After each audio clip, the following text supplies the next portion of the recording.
Hi everyone. देखो, बहुत सारे लोगों का एसएससी एमटीएस 2024 एग्ज़ाम हो चुका है। कुछ लोग बिगनर्स थे जिनका उतना अच्छे से पेपर नहीं हुआ, और कुछ रिपीटर्स थे फिर भी उनका उतने अच्छे से पेपर नहीं हुआ, क्योंकि जीके थोड़ी सी अटपटी पूछ ली और जो पढ़ा था जीके में वो पेपर में नहीं आया। अब 2025 अगर आप टारगेट करना चाहते हो तो माइंड में एक सवाल रहता है कि आपकी जो वैकेंसी है वो एक्सपेक्टेड किस मंथ में आपको अपनी वैकेंसी देखने को मिल जाएंगी, और एक्सपेक्टेड आपकी जो एग्ज़ाम होगा एमटीएस का वो किस मंथ में होगा, जिससे कि थोड़ा सा हमें आइडिया हो, उस हिसाब से हम अपनी तैयारी लेके चलें।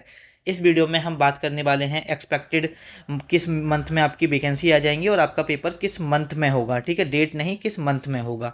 तो चलिए वीडियो को शुरू कर लेते हैं। और देखो, अगर आप गवर्नमेंट एग्जाम की तैयारी कर रहे हो तो आपकी जो प्रिपरेशन जर्नी होती है उसमें सबसे ज़्यादा ज़रूरी होता है प्रीवियस ईयर क्वेश्चंस लगाना, प्रैक्टिस करना, जो मॉक टेस्ट होते हैं, सेक्शनल टेस्ट होते हैं, वो अटेम्प्ट करना। और उसके लिए जो सबसे बेस्ट प्लेटफॉर्म है वो है आपका टेक्स्ट बुक, जहाँ पर अगर आप एक बार पास ले लेते हो, सबसे पहले तो आपको डिफरेंट एग्जाम्स के लिए अलग अलग पास लेने की जरूरत नहीं है। एक बार पास ले लो, सभी एग्जाम्स के sectional test, mock test, previous year questions access कर सकते हो। और अभी इसकी ये लोएस्ट प्राइस है ड्यू टू दिवाली ऑफर, और आज लास्ट डेट है, 31 अक्टूबर है और आज लास्ट डेट है। आज ही आपको इतने प्राइस में मिलेगा, बाद में इसकी प्राइस बढ़ के 699 हो जाएगी, और ये 395 में अभी मिल रहा है। इस पर अगर आप DK12 कोड लगा दोगे तो एडिशनल 12% का और डिस्काउंट मिल जाएगा आपको इस 395 प्राइस पे। तो अभी तक अगर आपने पास नहीं लिया है, सब्सक्रिप्शन नहीं लिया है, तो ये बेस्ट टाइम है, और आज लास्ट डेट है, ये चीज़ ध्यान रखना। बढ़ के वापस से बढ़ के इसकी प्राइस फिर 699 हो जाएंगी। अब हम बात कर लेते हैं थोड़ा सा अपनी वैकेंसी के बारे में, कि हमारी जो वैकेंसी है वो कब आएंगी। अच्छा, मैं ये बताऊं कि वैकेंसी कब आएंगी उससे पहले थोड़ा सा आपको प्रीवियस ईयर ट्रेंड दिखा देता हूं कि प्रीवियस ईयर ट्रेंड क्या रहा है। अगर हम अभी जो हमारा MTS 2024 का एग्ज़ाम चल रहा है उसकी बात देखें तो आपका जुलाई में एक तरह से मान सकते हो कि आपके फॉर्म आए थे, 27 जून से 3 अगस्त तक फॉर्म भरे गए थे, और इसका जो पेपर हुआ वो 30 सितंबर से लेकर 14 नवंबर तक हुआ। तो देखो, अगर हम लास्ट डेट से जाएं, जैसे जुलाई अगर मैं लास्ट डेट मानता हूं तो अगस्त सितंबर आपको 2 मंथ मिले आपके फॉर्म भरने के बाद, कि आपके फॉर्म इस मंथ में आए, उसके बाद 2 मंथ बाद आपका पेपर हो गया 2024 का। 2023 की बात करें तो 30 जून से लेके 21 जुलाई, मतलब कि बेसिकली जुलाई में आपके फॉर्म आए और आपका पेपर हुआ सितंबर में। अगस्त सितंबर, यहाँ भी आपको क्या मंथ मिले, यहाँ भी आपको 2 मंथ के अप्रॉक्स मिले लगभग, आपके फॉर्म आने के बाद और पेपर के बीच में आपको कितना टाइम मिला, लगभग 2 मंथ। उसके बाद MTS 2022 में आपकी जो वैकेंसी आई थी वो लेट आई थी। 2022 की वैकेंसी भी 2023 में आई थी, 18 जनवरी से लेकर 24 फरवरी तक। लेकिन ये 2023 में आई थी वैकेंसी, पूरा 2022 निकल गया था, उसके बाद जनवरी में 2023 की वैकेंसी आई थी। ठीक है, सॉरी, 2022 की वैकेंसी 2023 में आई थी, और 2023 की वैकेंसी भी 2023 में आई थी। तो मतलब MTS की 2023 में 2 बार वैकेंसी आ गई थी। 2022 में एक तरह से वैकेंसी नहीं आई थी, लेकिन ये 2022 वाला पेपर ही 2023 में हुआ था। तो आपका जनवरी फरवरी में आपका फरवरी अगर मैं लास्ट डेट मानता हूँ तो आपको कितना मंथ मिलता है, फरवरी, मार्च, अप्रैल, और 2 मई से आपका पेपर था। तो बेसिकली यहाँ भी आपको पेपर के बाद अप्रॉक्स 2 मंथ देखने को मिलेगा।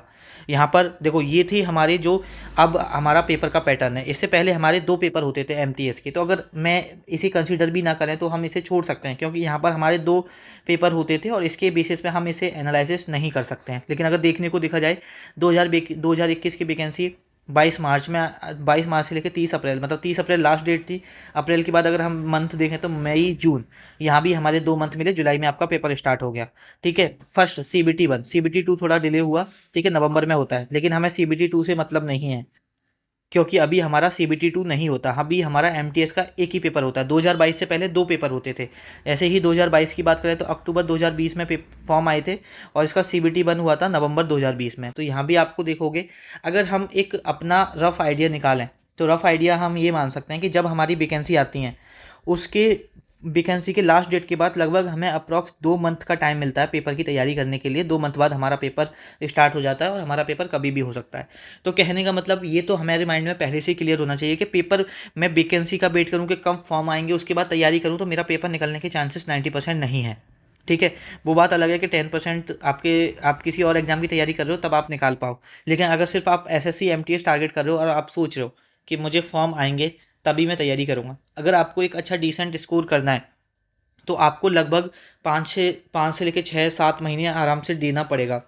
अगर आपकी इंग्लिश वीक है तो इंग्लिश को स्ट्रॉन्ग करने में देखो, इंग्लिश में जब तक आप 25 में से 24 क्वेश्चन सही नहीं कर पा रहे हो ना, ऑन यूजुअल 23-24 क्वेश्चन, ठीक है, एक से लेके 2 गलत हो रहे हैं कोई दिक्कत नहीं है, लेकिन इससे ज़्यादा गलत हो रहे हैं तो स्कोप है इंग्लिश को इम्प्रूव करने का। आपको बुकैब 1 महीने में नहीं होती या 2 महीने में नहीं होती, बुकैब को बिल्डअप करने में टाइम लगता है, 6-7 महीने लगते हैं बुकैब को तैयार करने में। जीके में कोर को स्ट्रेंथ करने के लिए, प्रॉपर नोट्स बनाने के लिए टाइम लगता है।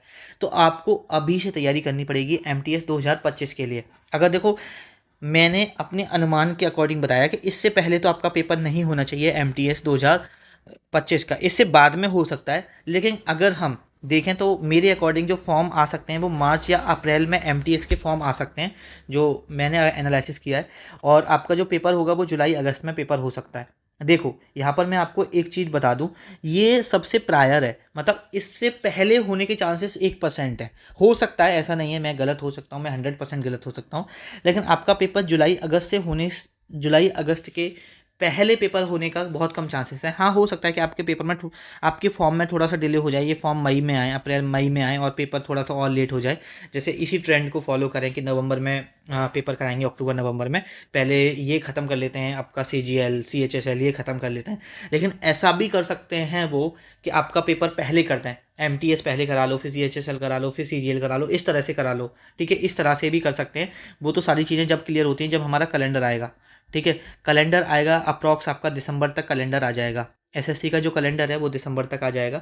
तो यहाँ पर आपको ये मान के चलना है कि आपका पेपर जुलाई में है, और उस हिसाब से अभी अगर आपके पास टाइम देखा जाए तो अभी आपके पास नवंबर दिसंबर 2 महीने ये हैं और 7 महीने ये हैं, 9 महीने अगर आप डेडिकेटली पढ़ोगे और आराम से एमटीएस निकाल लोगे। और एक मैं अगर एज अ बड़ा भाई आपको एक चीज़ गाइड करूँ तो आप अपना टारगेट एसएससी एमटीएस रखो ही मत। चाहे आपका मैथ स्ट्रॉन्ग है, चाहे आपका इंग्लिश स्ट्रॉन्ग है, चाहे आपका मैथ वीक है, चाहे आपकी इंग्लिश वीक है, या दोनों वीक हैं, आपका टारगेट होना चाहिए सीजीएल, ठीक है। सीजीएल लेवल की इंग्लिश पढ़ो, सीजीएल लेवल का मैथ पढ़ो। मैथ वीक है, पढ़ने से आता है, ठीक है, और इंग्लिश वीक है, पढ़ने से आती है। आप इसको टारगेट करो, आप सीजीएल को टारगेट करो, एसएससी एमटीएस आराम से निकाल दोगे। आपका मेन टारगेट एसएससी एमटीएस नहीं होना चाहिए, मेन टारगेट सीजीएल होना चाहिए।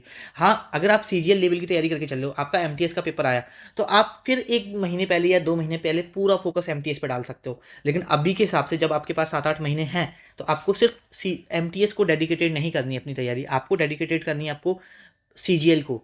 और सीजीएल को अगर आप अपनी तैयारी डेडिकेटेड करते हो तो आप देखो, मैथ वीक है, धीरे धीरे इंप्रूवमेंट हो जाता है, स्कोप होता है मैथ में। अगर आप डेली क्लास देख रहे हो, प्रॉपर नोट्स बनाना शुरू कर दो। अभी सारे एसएससी एग्जाम्स 5-6 महीने नहीं हो रहे, तो आप प्रॉपर नोट्स बनाना शुरू कर दो, प्रॉपर पढ़ना शुरू कर दो। और देखो, हमने एक ग्रुप भी लॉन्च किया है, ठीक है, एसएससी टेलीग्राम पर पेड ग्रुप है, उसमें मैं आपको डेली टारगेट दूंगा। अगर आप वो डेली टारगेट फॉलो कर लेते हो, आपको किसी का कोर्स लेने की जरूरत नहीं है, कोई बुक लेने की जरूरत नहीं है, सारी बुक्स, सारे यूट्यूब पर जितने बेस्ट टीचर्स हैं उनके थ्रू मैं आपको बताऊंगा कि ये टॉपिक इन टीचर से करना है, मैथ में ये टॉपिक इन टीचर से करना है, उसकी लिंक भी मिलेगी, वो टॉपिक का नाम भी मिलेगा। डेली आपको क्या करना पड़ेगा वो पूरा आपको डेली टारगेट मिला करेगा। डुएबल टारगेट है, लगभग आप 7-8 घंटे में उसे पूरा कंप्लीट कर सकते हो, ऐसा नहीं है कि 10-12-14 घंटा का। लेकिन अगर आप कंसिस्टेंटली वो टारगेट फॉलो कर लेते हो तो आप डेफिनेटली अपने एग्जाम में बहुत अच्छा करके आओगे। आप एसएससी का कोई भी एग्जाम देने चले जाना, आप फोड़ के आओगे। यहाँ पर जो हम डेली टारगेट शुरू करने वाले हैं, ऑल एसएससी एग्जाम्स को टारगेट करेंगे इसमें, और मेन टारगेट हमारा सीजीएल पर रहेगा। और आपको पता है, अगर हम सीजीएल लेवल की तैयारी करते हैं तो एसएससी का कोई भी एग्जाम हम अच्छे से क्रैक कर सकते हैं। 4 नवंबर से ये डेली टारगेट शुरू होगा, और इसमें आप एडमिशन ले सकते हो अपना 10 नवंबर तक एडमिशन ले सकते हो, ठीक है। पहले 3 नवंबर थी, लेकिन वो डेट बढ़ा के, बहुत सारे लोगों ने बोला कि भैया अभी पैसे का थोड़ा सा दिक्कत है तो थोड़ा डेट बढ़ा दो, लेकिन टारगेट आपका 4 नवंबर से शुरू हो जाएगा। इसकी जो फीस है वो 299 है। और आपको ये ज्वाइन कैसे करना है, नीचे आपको इस डिस्क्रिप्शन में जाओगे तो नीचे आपको व्हाट्सएप की लिंक मिल जाएगी, व्हाट्सएप ग्रुप की। आप व्हाट्सएप ग्रुप ज्वाइन कर लो, व्हाट्सएप चैनल, टेलीग्राम चैनल, वहाँ पर पूरे अच्छे से समझाया हुआ है कि कैसे आपको पेमेंट करना है, सारी चीज़ें। या आप complete details for all SSC exams daily target group करके एक वीडियो बनाई है, 2-3 वीडियो, अगर आप वीडियो सेक्शन में जाओगे तो आपको मिल ही जाएगी। 3-4 दिन पहले ही वो वीडियो अपलोड की है, आपको मिल जाएगी। वहाँ जाके आपको पूरा उस ग्रुप के बारे में डिटेल में मिल जाएगी। चलो, वीडियो को यहीं पे ख़त्म करते हैं, आपसे मुलाकात होगी नेक्स्ट वीडियो में।